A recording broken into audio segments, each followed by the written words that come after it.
gentlemen, boys and girls, children of all ages.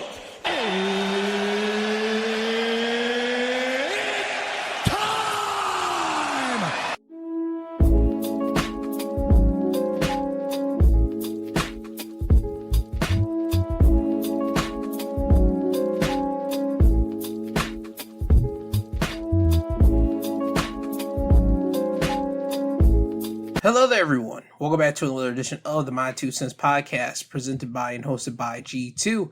I am G2. This is episode 234 of the podcast, and I would like to start off by welcoming our first-time listeners and welcoming back to all the returning listeners of the podcast. So let's start off there.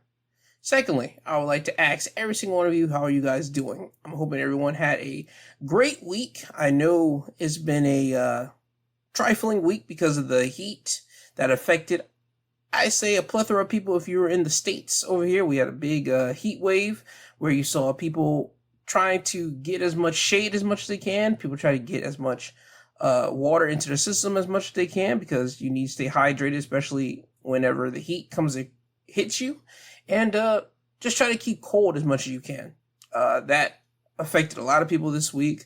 I'm hoping that everyone was able to cool themselves down and was able to hydrate themselves. I hope that this upcoming week isn't like that, but if it is, again, stay hydrated as much as you can. Please still drink water as much, but stay hydrated and try to stay cool. We are in summer. I can never ever understand why people are so gung-ho for the summer weather. I'm never ever gung-ho for that. I'm more of a fall going into winter type guy myself, because that's whenever you start putting on the jean pants, you start putting on some long sleeves, some hoodies from time to time, and you're still able to switch out of that and go into some shorts. I like that balance. Whenever it's summertime, you don't have that. It's literally nothing but shorts, nothing but short sleeves, and majority of tank top because you're going to be sweating. So I don't like all of that. Summertime is not the best like that, but hey, I get it's part of the seasons. We got to have it. But again, stay hydrated as much as you can. Hopefully next week it isn't that bad like it was this week, but we will see as the time rolls around. And last but certainly not least, I'm hoping that everyone does not fall into a state of worriment. I've said it before on previous episodes. I'm going to say it here. I don't want people to be stressing out. Stress is a silent killer. Stress is one of the big things that I don't think people really understand, that really takes you out. I mean, you could be in a physical and mental downward spiral, and if you pack on stress onto that, it just brings you down further. And again, it's something that packs on and it can kill you. I don't want people to be stressing out over things that they cannot control. I wouldn't say stress, only focus on things you can control. You can control how you handle certain outcomes. You can control how you move about your day-to-day operations. Yes, there will be some things that will pop up on you unexpectedly, and you will have to figure out how you, and I'll say it again, you handle those things, but you can figure out how you should go about said situations instead of just being angry, instead of letting it fester and boil in you and again create stress into you. Don't do any of that. But once again, ladies and gentlemen, do not stress over things you cannot control. Focus on things you can control and try to just do your best as we enter this new week. That's all I got for you here. Now, with that being said, now it's time for me to move on to your National Food Days of the week. Today being June 29th, it is Almond Butter Crunch Day. Monday, June the 30th, the last day of June, it is Mai Tai Day, so please drink responsibly. July 1st, it is Creative Ice Cream Flavor Day as well as Ginger Snap Day. July 2nd will be Anisette Day, so please again drink responsibly. July 3rd will be Chocolate Wafer Day. July 4th, they say it is Caesar Salad Day as well as Spare Ribs Day. We all know that to be Independence Day. People are going to be barbecuing. And again, you're going to be out and about with the people in the heat. So please try to keep yourself cool on that July 4th day. And then to round us out, July 5th will be Apple Turnover Day. Now, with the National Food Days out the way, let's get on into some of the stories that happened this week And first things first, I have to talk about political news. So with that being said, I always have to give this PSA when I talk about political news. So let me get this out the way. The thoughts and opinions that you're about to hear come from the mind of G2, nobody else. I belong to no political party. I belong to no Republican Party, Democratic Party, none of that. All thoughts and opinions when it comes down to political news are mine. Matter of fact, all thoughts and opinions that come onto the show are mine, but specifically political news, I have to say that PSA because for some reason, politics in the United States, it really divides people and people get real stupid, and I don't like that at all, but I do have to give that every time whenever I do at least want to give my opinions on things that's going to be shaping the U.S. for the next couple of years. So with that stated, the first thing I do want to discuss is Trump. Trump is cutting off trade talks with Canada, at least for right now, because, things always changes. Reuters would write in their article saying that the United States President, Donald Trump, abruptly cuts off trade talks with Canada on Friday over his tax targeting U.S. technology firms, saying that it was a blatant attack and that he will set new tariff rate on Canadian goods within the next week. The move plunges U.S.-Canada relations back into chaos after a period of relative calm that included a cordial G7 meeting in mid-June, where Trump and Canadian Prime Minister Mark Carney agreed to wrap up a new economic agreement within 30 days. It also came just hours after U.S. Treasury Secretary Scott Bassett struck an upbeat tone on trade, touting progress had been made with China on revving the flow of crucial minerals for the U.S. manufacturing sector and in other key tariff negotiations. So, my understanding of this, which I don't really dig too much into this whole thing, is that I believe cooler heads will provide, or cooler heads will prevail. That's the old term here. There was just a disagreement with Trump and Canadians, or shall I say Canada's Prime Minister, and I believe by next week it should be, water under the bridge. If not, there's going to be new pricing on Canadian goods. And you know what? It doesn't matter to me. I don't think to a lot of people over here it doesn't really matter unless you drink like Canadian alcoholic spirits. I know that's kind of a thing that hit the social media wave whenever they talked about having tariff pricing up spikes whenever the tariff crap did happen with Canadian goods. I know that talk happened over here in the States, and I know it did up there in Canada as well, because I remember watching a video of one of the Canadians talking about the price differences from Canadian pricing and American products up there, and how people were used to buying the American products, but again, with the tariff crap pricing going up, they had to now buy their own Canadian products. And again, this just seems like two leaders having a disagreement, and they'll figure it out.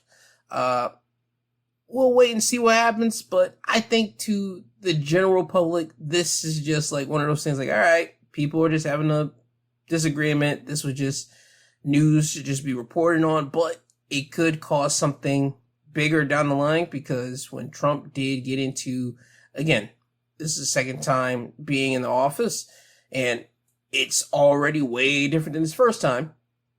When he got into office this time, he talked about the tariff and talking about setting tariff pricing or tariffs on Canada, Mexico, and China.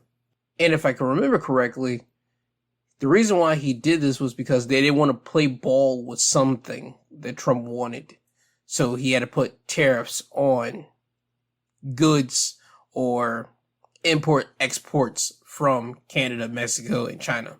Now, I remember there being a rate that Canada, Mexico talked to the U.S. about. They were able to get that rate to a good point, which they were cool with. And then Trump will say, we will revisit this, but this is just their point for now. China, never so much. And that's the reason why we've always been at least in a conversation with them since the whole tariff talk.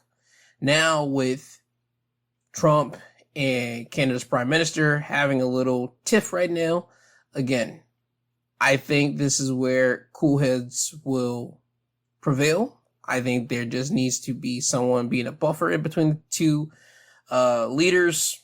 And next week, hopefully there'll be some good news coming out of this situation. If not, there's going to be some more tariffs added to Canadian goods. And I don't think there's really going to be hurting American or Canadian customers at all. We've seen what's happening.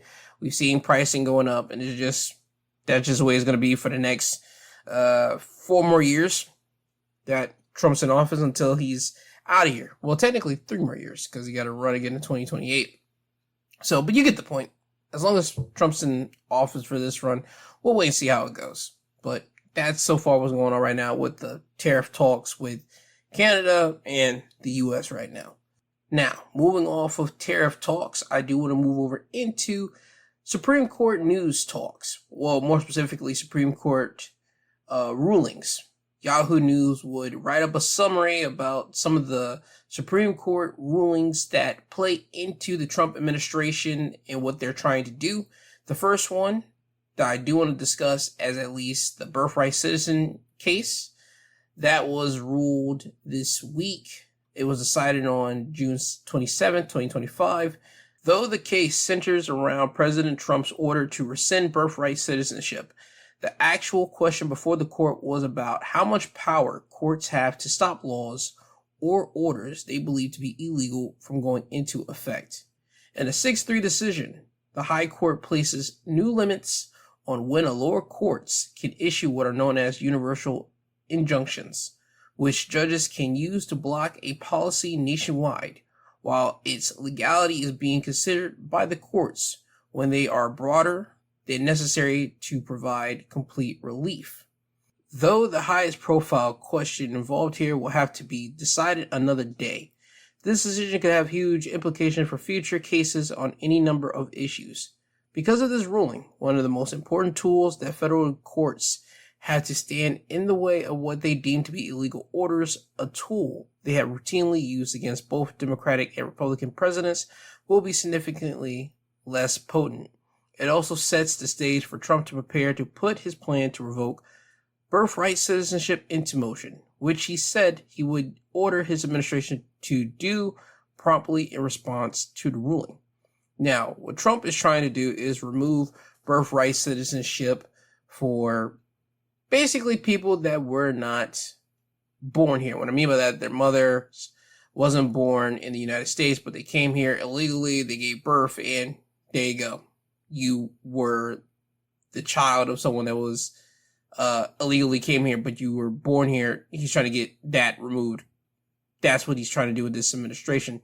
Which, here's the deal. I don't like that at all.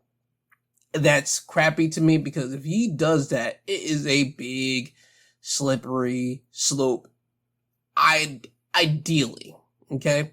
Because when you look at America as we are now, I say about a good 99% of Americans here on this country ground isn't from here, or at least has that birthright citizenship stuff.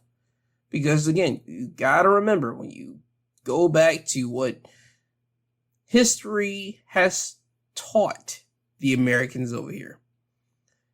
And I'm talking about the Americans that came here and took over. They are not from here. They are illegals when you really stop to think about that. And I mean, just be objective with it. They came here illegally and they took over a land. And then they went over, grabbed people, made them slaves, and you know the rest. I don't think I need to go more into it if you know American history. For him to want to remove birthright citizenship, again, that'll be a slippery slope for this stuff, man. It's a big slippery slope because 99% of people here on this country, on this American soil is not from America. At least when you go and do the whole family tree lineage stuff, they're not. The only people that are from here, and again, this is from the American history books that they've taught American children that go to the American public school systems. The Native Americans are the people that are from here. Anybody else? No, you would be illegal. That's just the truth. When you put everything into terms of this generation, into this society, everybody here is kind of illegal, buddy. I understand people that say, well, the forefathers, George Washington, all that with the Constitution. Dog, you have illegals making laws for a country that they took over. That's insane when you really break that stuff down. But again, I'm going to talk about a world that we live in, not a world that people forget about or people don't really want to really stop and think about. So I'm just going to deal with what we're in right now. I don't like it because if you do that, that's nasty, bro. I'm not certain how many other countries do that. If you go there, if you go there to a different country, you can go on there on a work visa. You can go there as someone that's in the military or service, if you will. And you go to a different country. They station you there. You get into a fling with a citizen over in a different country, and your partner happens to give birth. Will your child have dual citizenship? Because you're an American, they technically are half American, so they are an American citizen, but are they a legal citizen over in the other country? Again, I don't know how other countries work that way, because personally, I'm not from there, and I'm just gonna be honest with you, never really crossed my mind like that. But over here, if we do try to remove birthright citizenship, I just think that's not great. I would think that's just nasty work, and I think that just allows other countries to look at us like, ew. They're taking away something from people that's just trying to make the best out of their life or make a better predicament for themselves. Again, there's a lot of different things going into that, but I don't like the idea of birthright citizenship just being taken away. Again, it's nasty when you think about it and really go down deep into it, but this is the world that we're living in for right now, and we'll have to wait and see if this actually does happen. Again, this could just be something that he's just throwing out there to the world, but again, with his second term being different than his first, this just might be what he's on. Another case that was ruled by the Supreme Court was parents' religious rights versus LGBTQ books in public schools. The court ruled that a group of Maryland parents have the right to opt their children out of lessons at their public elementary schools with LGBTQ inclusive storybooks that they feel violated their religious beliefs. The parents had argued that the lessons, which were a mandatory part of the school curriculum, unconstitutionally burdened their rights to religious freedoms. Though Friday's rulings did not provide a final judgment on that claim, the majority opinion written by Justice Samuel Alito found that the parents are likely to win when that case is decided in the future and would suffer irreparable harm if their children were forced to attend the lessons in the interim. Though there is still more to come in this case, this decision on its own marks a significant step towards granting parents more power over what is taught in public schools and could set the stage for religious viewpoints, particularly Christian viewpoints having a stronger influence over secular education. All right, cool. So parents can now pull out, at least over there in Maryland, can pull out their kids and opt them not to learn about LGBTQ storybooks, whatever parents, or not parents, but teachers are going to teach for that curriculum there. That I'm not too worried about with that one, and I'll give it from my own viewpoint on this. I think that schools should teach about racism because that's what you got to deal with every single day. I think that whenever kids start getting older, as in 10, 11, 12ish, and they start really identifying and knowing what they like sexually, I think that's whenever you start, as a teacher, notifying the parents, hey, this is where we're going to start talking about, because research and data have showed us this is when kids start to try to identify, find themselves, all that type of stuff sexually. And I don't mean sexually as they're trying to get into something, but they start at least figuring out, okay, I like boys, I like girls, or I think I like boys, I think I like girls, that type of deal. And if you as a teacher are going to say, hey, this is what we're going to teach them with this by using an LGBTQ book here, or this lesson using this book there, and a parent don't want their kid to learn about that, that's whenever I feel that the teacher should tell the parent, okay, if you don't want your kid to know about this, then it is up to you as the parent to teach your kid about this in a respectful manner, or in a manner that when that kid comes to school and talks to the other kids, because there's no way that that kid that gets pulled out from that lesson or gets pulled out from that class isn't going to talk to his other classmates to figure out what they missed. And they have that conversation, they're able to be on par with that kid and give a viewpoint that is respectful. Because that's something that I feel people need to understand now. Yes, you can disagree with what the school teaches your child.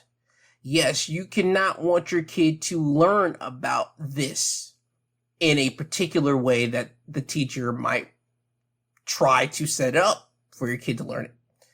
But your kid has to know this so they can be on par educational wise with their counterparts that they're going to be growing with year in and year out. They have to be on par with them, because if they don't be on par with them, then they're a step back.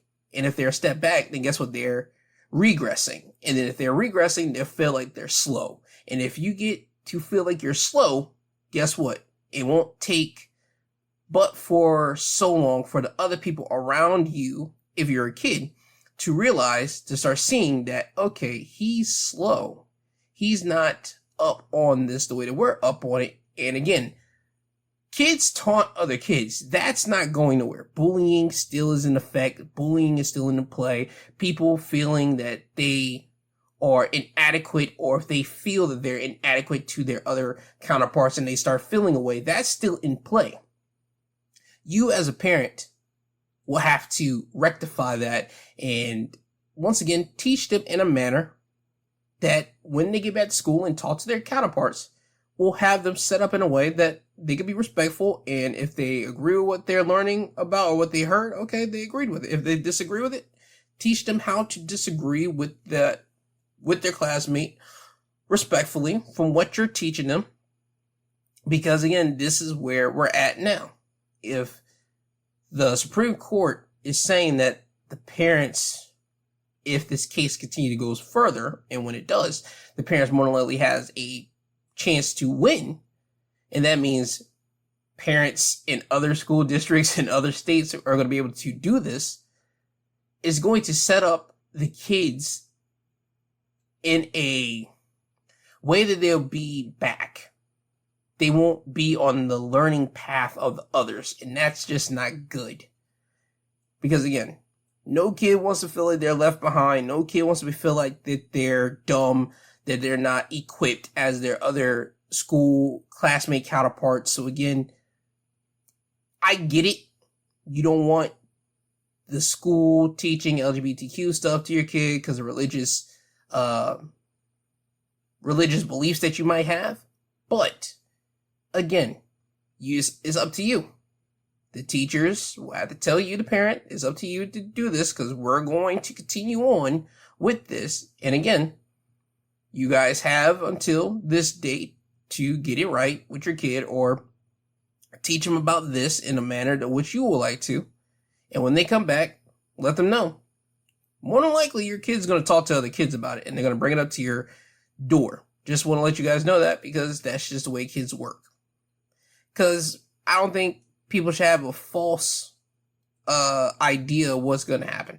But again, long story less long, I feel once again right here, as a adult, yes, you can pull your kid away, but it is up on you to educate them in that particular. It's up to you to educate them in that particular lesson that the teacher is trying to teach them in. Okay? So when they come back, is all respect, and they are on par with their classmates. And yes, they might have a couple questions, but they'll still be on par, and everything will be good, and nobody will feel left out or feel dumb. So again, I'm not mad at this one as much, as long as everything is left in the hands of the parents that took them out, and the teacher tells them about it. That's just me. I believe those are the only big two major ones that was ruled on. I mean, they ruled on another one. This one was age verification for porn sites, which, alright, cool. You gotta have verification to get on an adult site. I mean, that's been the way for many years. I believe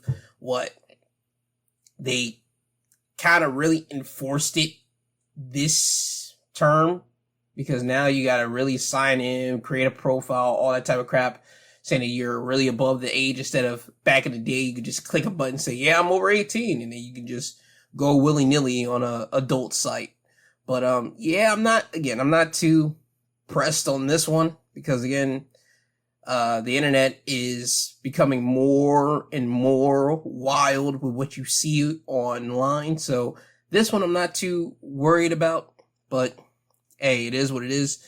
But the two big ones that I think is going to affect the future is, again, the birthright citizenship situation and the parents' religious rights versus the LGBTQ books in public schools. Those are the two big ones I feel is going to affect kids down the line over here in the States. But time will tell what happens there.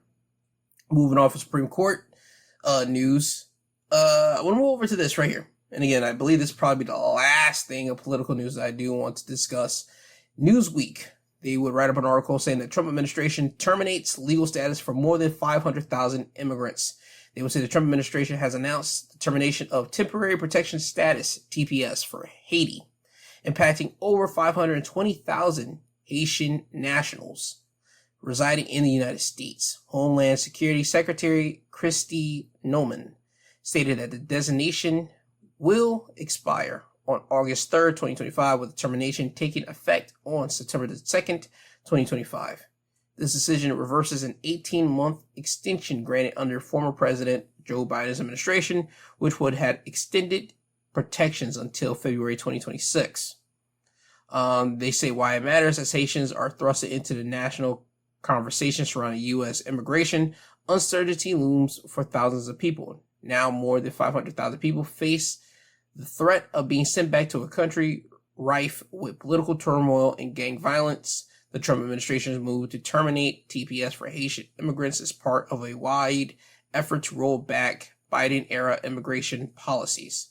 So he's going to try to get people that I feel have the work status thing over here, the temporary protection stuff. If you're from Haiti, being sent back. I mean, again, this still just feels like it's going into the Trump administration's whole deal of getting illegals out of here. And again, I've said it before, I'll say it again.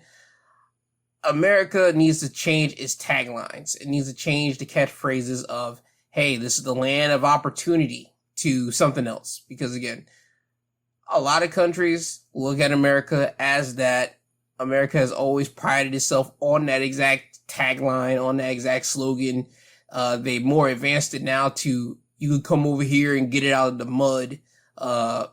Meaning, hey, you can come here dirt poor and you can try to make better for yourself and become at least a hope of becoming richer than what you would be back in your original home.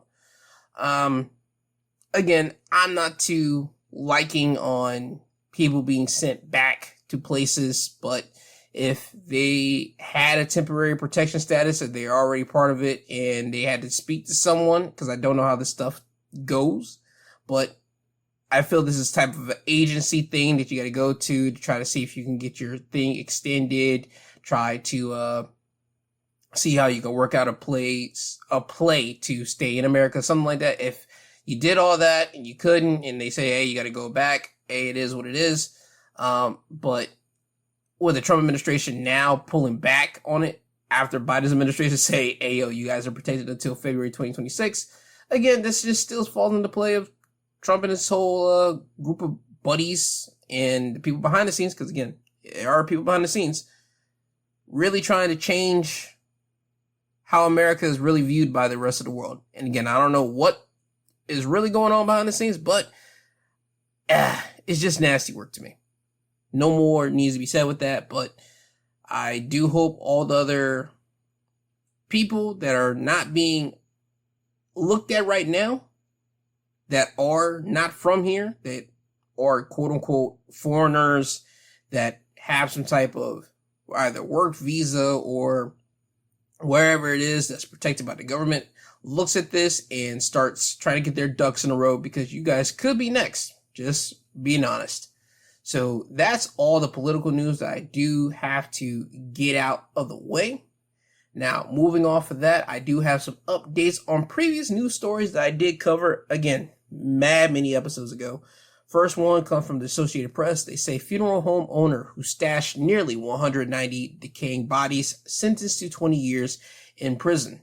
A Colorado funeral home owner who stashed nearly 190 dead bodies in a decrepit building and sent grieving families fake ashes received the maximum possible sentence of 20 years in prison on Friday for cheating customers and defrauding the federal government out of nearly $900,000 in COVID-19 aid. John Halford, owner of Return of Nature Funeral Home, pleaded guilty to conspiracy to commit wire fraud in federal court last year. Separately, Halford pleaded guilty to 191 counts of corpse abuse in state court and will be sentenced in August. At Friday's hearing, federal prosecutors sought a 15 years sentence, and Halford's attorney asked for 10 years. The judge presiding over the case said that although the case focused on a single fraud charge, the circumstances and scale of Halford's crime and emotional damages to families warranted the longer sentences.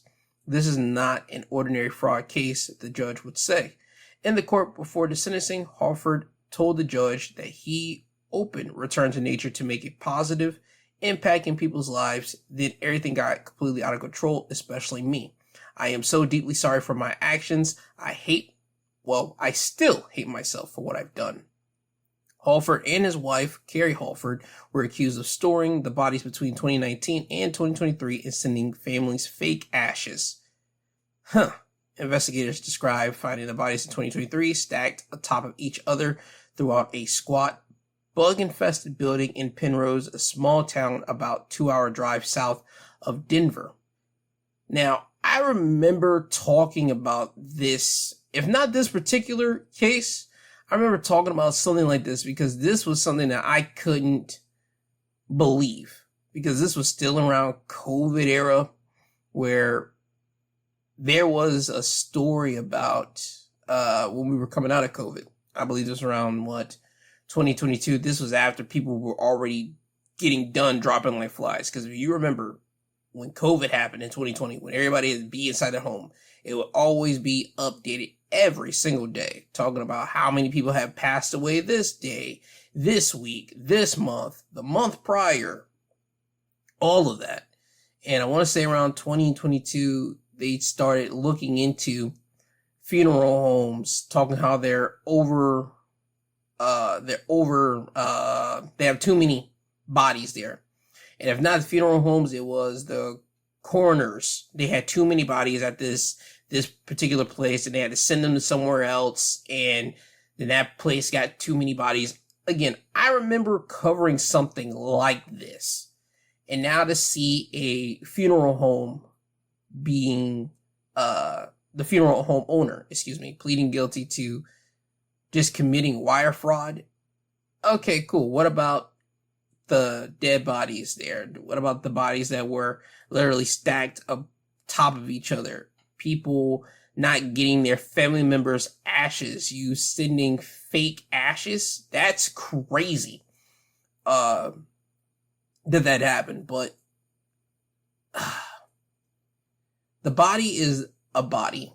The person that's inside the body is gone. I understand why you would want the body, because it will bring you some type of peace, some type of something, closure, if you will. And again, I'm never mad at someone for wanting that.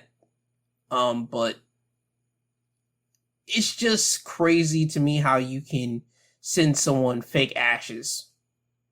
But during that time, I do want to try to not try to give him so much bail, but I have to give the owner just a little. When you got so many bodies, and again, they said they had 190 bodies in a decrepit building. That's a lot of bodies, bro. That's a lot. I don't know if they were supposed to contact the family, say, hey, your person's here, you can come and pick them up, or hey, do you want us to cremate them and you guys can give us here's our fee for it. Like, there's just certain things that go into that I don't know about, because I have never ever had to plan a funeral. I've never had to do any of that. And I've never ever owned a funeral home. So again, I'm not trying to give them too much bail, but that's a lot of bodies for a funeral home to have. But again, people were dropping like flies because of COVID at the time. So I just think them getting money from the government, yes. Because again, they said that they frauded the government out of nearly $900,000. That plays into the sentence. But also giving family fake ashes, that's, again, another thing that plays into the sentence of them getting, well, the owner getting 20 years. But again, 190 bodies for your funeral home to have during that period, dog, that's just too much. And again, seeing that many bodies, having to do things, people not getting in contact with you, or you not knowing who to get in contact with. Again, you just got to shoot the person, the owner, a little bit of bail. But again, I think sending people fake ashes, that's where we got a problem. But yeah, man, I hope that we never have no other big national disaster like that ever again, or shall I say worldwide, because national is just one country. I hope there's never no type of worldwide disaster like that again. But if there is, I hope this can kind of set a standard for funeral homes and coroners' offices, because this could be a learning lesson for every one of them. If you get too many bodies, make the call. Make the call to your governor, make the call to your state senator, and try to figure out what you guys can do about this. Because again, 190 bodies in a funeral home, or at least a funeral home owner has that many bodies, that's too many, and they have no idea what they're doing. So again, let that just be a learning thing for all the future funeral home owners, and just look at this case as a warning to just make the call, bro. Make a call when you get too overwhelmed. Next update is a news story that I talked about, again, some years ago, but I want to say I talked about this one last year, because there was a woman that owned a daycare in Baltimore, and she shot her then husband when she found out that her then husband was messing around with one of the children at the daycare. She got sentenced to prison. The husband was out. He was still able to walk around, and I believe last year he got sentenced to life in prison. Now the wife is being released from prison, and she's, I believe, been sent to a halfway house. CBS would write up about it. Maryland daycare owner released from prison after shooting ex-husband over child sex abuse. A Baltimore County daycare owner who shot her husband when she learned he was sexually abusing children at the facility has been released from prison. Shanteari Young served most of her 4-year sentence, a punishment that outraged supporters who believed the judge was too harsh. WJZ investigator Mike Helgreen spoke exclusively with Young from the halfway house where she is staying in Washington, D.C. Young moved to the halfway house on Tuesday and told Hell Green she is looking forward to rebuilding her life in Maryland soon. But she says she will likely have to spend some time in home confinement before her sentence officially ends in December. So I'm happy that she is in a halfway house. Matter of fact, she should have been pardoned. I ain't gonna hold you.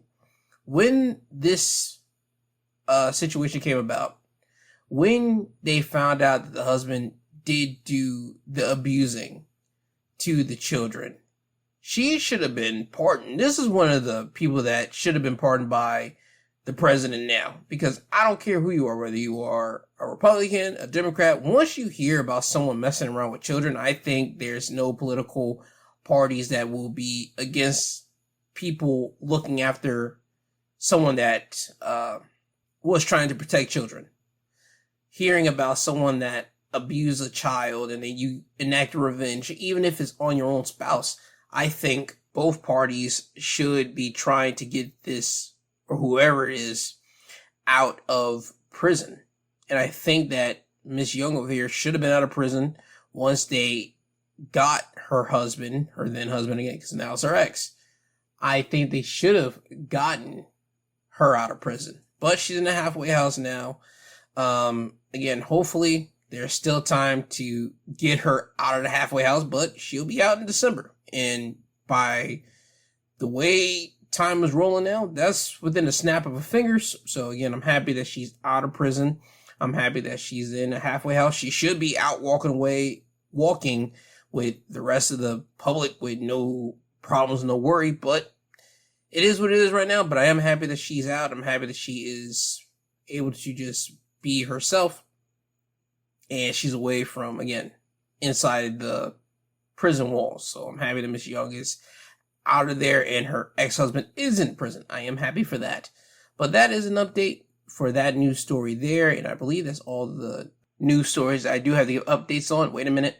No, it's not. There's one more news story, because this was one that everyone was, I'm not going to say looking at recently, but this was one that everyone was at least looking at whenever it first happened. If you remember back, I believe around May, there was New Orleans jailbreak, and I believe 10 inmates, roughly, escaped the jail in New Orleans. Now, as time will dwindle down, people will get captured. There was 2 left. There was a guy named, I believe, Antoine Massey and Derek Groves. Those were the last 2 dudes that were still on the run from law enforcement. Well, one of them has been picked up, and Antoine Massey has been picked up. He was the one that had a tattoo on his face, like 3 of them.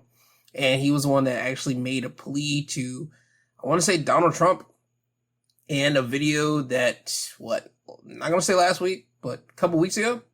And I said on this broadcast, that was a dumb idea. You should have just been running the same way that you've been running for the past month. But he has got caught. So right now, Derek Groves is the last dude out of the 10 that is still walking around. And hey man, good luck with you. I don't know if they're going to catch Derek Groves, but hey, he's put up a good fight. I ain't gonna lie to you. It's been a month. So if he's able to hide out for another month, I'm pretty sure the heat's going to die down more for you, because again, a lot of things are happening in the world right now. And again, it is hot out there. People are going to be stupid.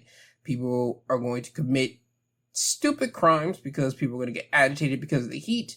So if Derek Groves can stay out of that way, stay out of the heat, stay away from people, I'm pretty sure he'll be able to escape from law enforcement. But again, I'm just being honest with you.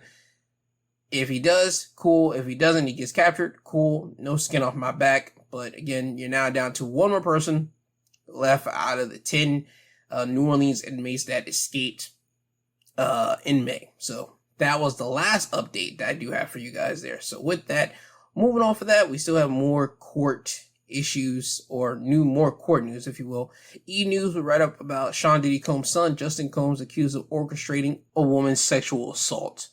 They will write up about Justin being accused of facilitating a woman's alleged assault, saying that the 31-year-old and his dad are facing a civil lawsuit from a woman who alleges she was drugged and sexually assaulted by 3 masked men during a 2017 trip to Los Angeles, arranged by Justin, according to the court documents obtained by E! News June 26.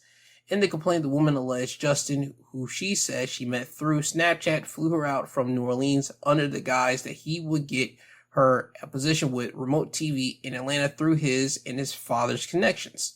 Upon her arrival, the woman said she and Justin spent time at a Beverly Hills home consuming alcohol and marijuana, which she believed was laced due to the effect it had on her. The woman also alleges the son of the music mogul made her take various pills or poppers throughout the day. After consuming the drugs, the woman said 3 masked men arrived at the house and they allegedly took turns on her that Saturday evening until midday Sunday. Following the alleged intoxication, the lawsuit stated 3 masked men arrived and took turns on the plaintiff while she was drugged and incapacitated from Saturday evening until midday Sunday. Though 2 of the men were unknown to the woman, she accused Diddy of being the third, due in part to his stature and mannerisms, but also because Justin referred to him at least once as Pops, per her complaint. The woman said the possibility of a job at remote TV never materialized, and she suffered severe distress, emotional anguish, fear, anxiety, humiliation, embarrassment, physical injuries, emotional injury, and trauma as a result of the alleged incident. She's suing both the father and son. Okay. Here's the thing right here. I'm not certain if it did or did not happen. Let me make that perfectly clear with that, first and foremost.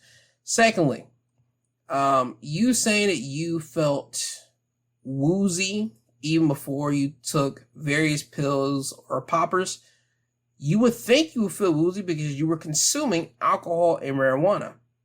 I don't think, and again, this is just me with a thought process here, I'm not certain, let me put it that way, if the drugs were released or not.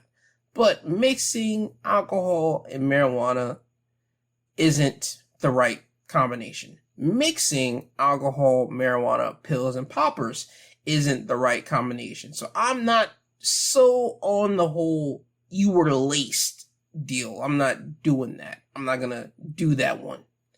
And let me say this to everyone right now.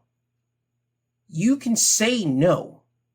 You can say no. I'm tired of people saying whenever you're in a room with someone that's a big, high-priced billionaire, millionaire, someone that could change your life, and they offer you something, you feel that you have to take it. No, you do not. You do not. And plus, by the way, let me just make this perfectly clear to you too. You do not have to fly out to somewhere if they are wanting to fly you out. You can say no. Again, no. You can have them try to meet you where you're at, wherever your location's at, or say, hey, why not try to meet you to Atlanta? What? I have a problem with this because you guys met on Snapchat. He flew you out from New Orleans and you guys spent time at the Beverly Hills home. So that's from New Orleans to California. That's nowhere next to Atlanta. Nowhere next to it. Why not have him fly you out to, well, I don't know, Atlanta, if that's where the position is, remote TV in Atlanta, have him fly you out to Atlanta. I think there's something to this different. I think that she was going to try to see what the lifestyle was over there with Justin Combs, how the big, high, pricey people, the rich people live and experience that over there. Now, again, you being in that scenario, you seeing these people that you've never seen before, that it's like a dream to you just to be in this presence, it becomes intoxicating. Yes, that happens. However, you still have a responsibility to say no. You still have a responsibility if someone offers you that. You can say, no, I'm good.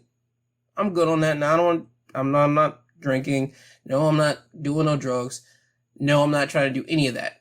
You can say all that, one. And two, you also can say, no, I'm here for business. I want to talk about this and that, why your son has me here for this position, quote unquote. But it seems to me that it did not happen. She says it didn't manifest. So there you go. And again, I don't want to try to downplay this woman at all if she happened to have gotten assaulted, because no one should ever be assaulted. No one should have that on their body at all. That's nasty and disgusting if what she is alleging is true. Let me again make that perfectly clear.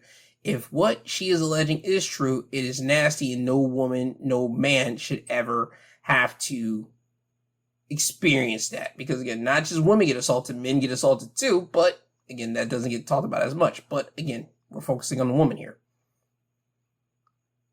But I don't want people to always feel that you always got to say yes whenever someone in a high position offers you something. You can't say no. If it doesn't feel right to you, say no.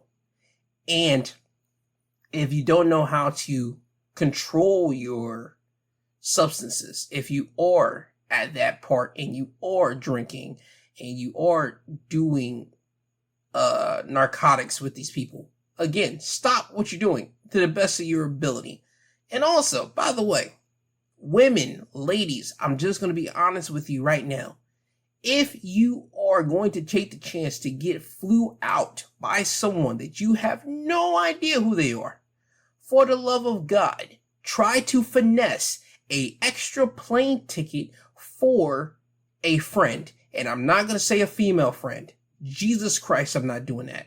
I'm saying try to get a plane ticket for a dude friend. I don't care how you try to finesse it, get it done.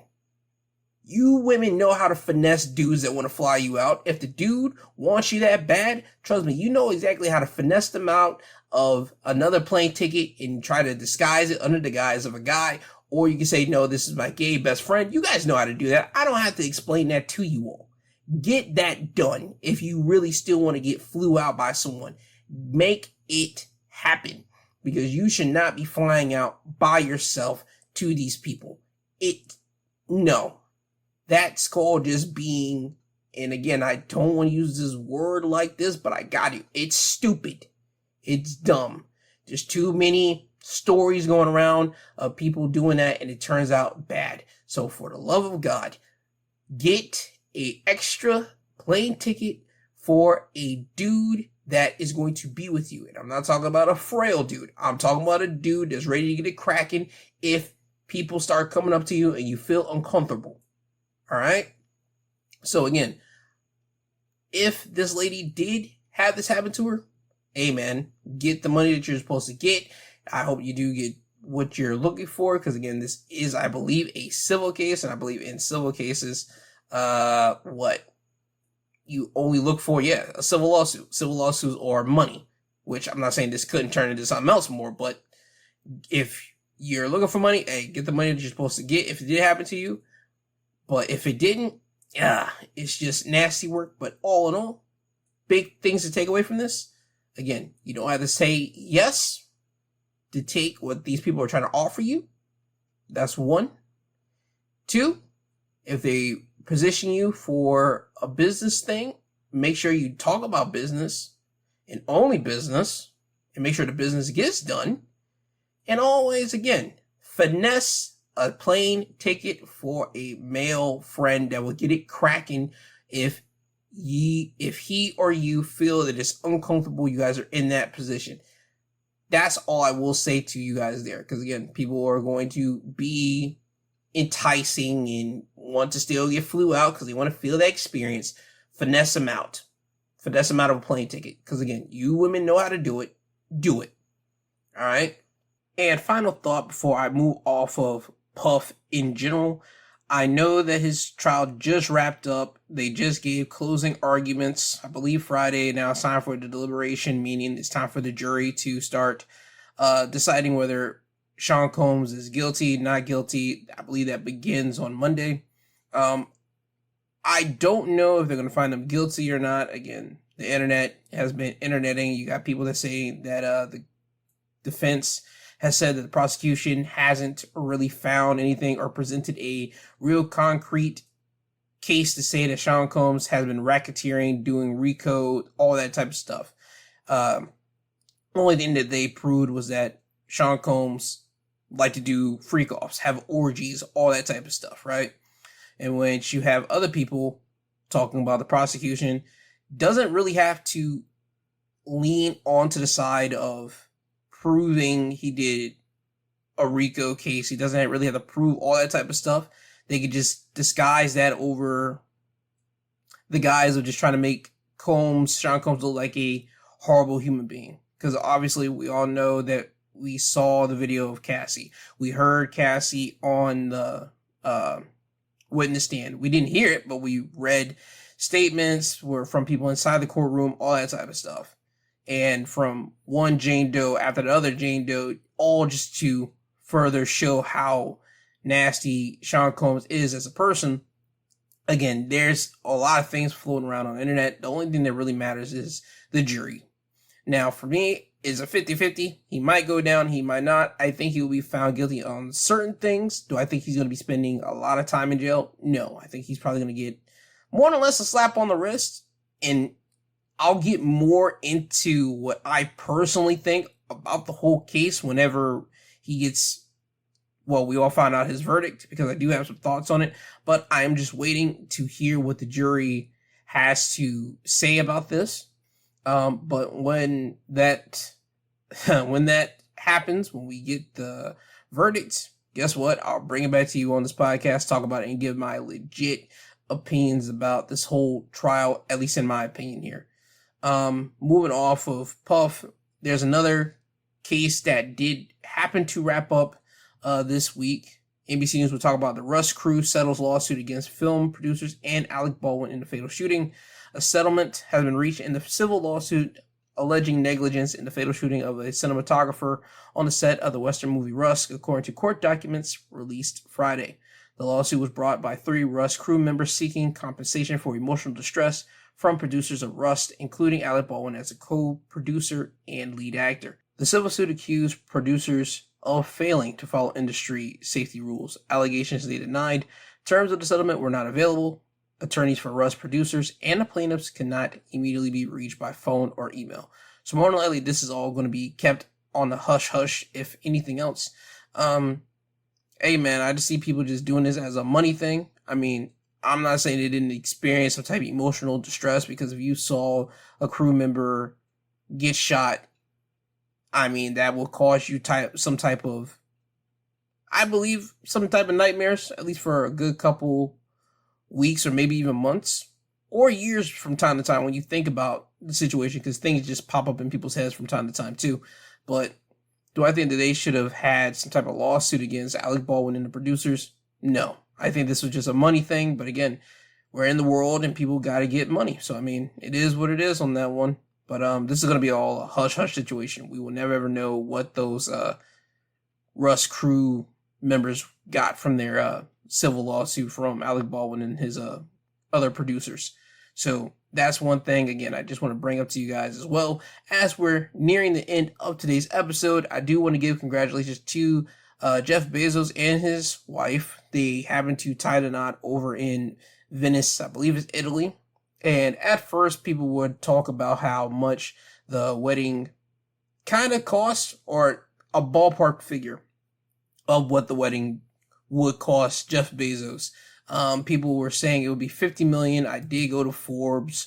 Forbes would at least write up something. They say based on the conversations with a dozen sources, including the Vatican, wedding industry insiders, and multiple local vendors involved in or with knowledge of the event, Forbes estimated that the Jeff Bezos wedding will cost at least $20 million, but could be closer to $25 million or even more, depending on what surprises the hosts have in store for their guests. So, do I think Jeff Bezos could have dropped $50 million? Yes. Do I think that he would drop $50 million? Yes. If his new wife, wanted something big and extravagant, I mean, yeah, sure, he could have did that. But, it is what it is. I'm not going to count a billionaire's money in pockets like that. But it was just something to see the people of Italy, the people there actually kind of throw protests here and there about Jeff Bezos and them going over there to have the wedding over there. let me just say this right now. Venice, Italy, France, all those type of places in Europe that America kind of looks at and idolizes and has those dream sequences as the place of love and all these things. I expect big celebrities or people with a lot of money to go over there and do these type of big events. I do. I'm not going to try to hold you and lie to you. So only thing I can say for the people over there, they shouldn't be surprised by this. The only thing I can say is that you guys should have tried to rack up on some type of money from these people. Any way that you can. I will say not try to say create a scheme, but try to sell something towards them. Something that they haven't seen before, or something that, and they could just say, okay, we'll give you this little piece of money so you can get out of our face, something like that. Again, people probably did do that, and they probably did come up with some money. Some people probably didn't. Who knows? But I would say if you're over there in that area and you are in an area where you know a lot of people go in tourist wise, if you're a tourist location wise, I would say try to rack up some money from the tourists as much as you can. Again, people got to live out here. People got to try to make money out here, and the world's all about making money. So why not try to cash in on that, especially when Amazon's billionaire runs up in your location and has this big glamorous wedding or big glamorous wedding event that I believe it lasted this weekend because you had a lot of celebrities popping in during that time. I would say you guys should try to rack in on some money from these people, as much as you can at least. Again, people will just give you money to just like leave them alone.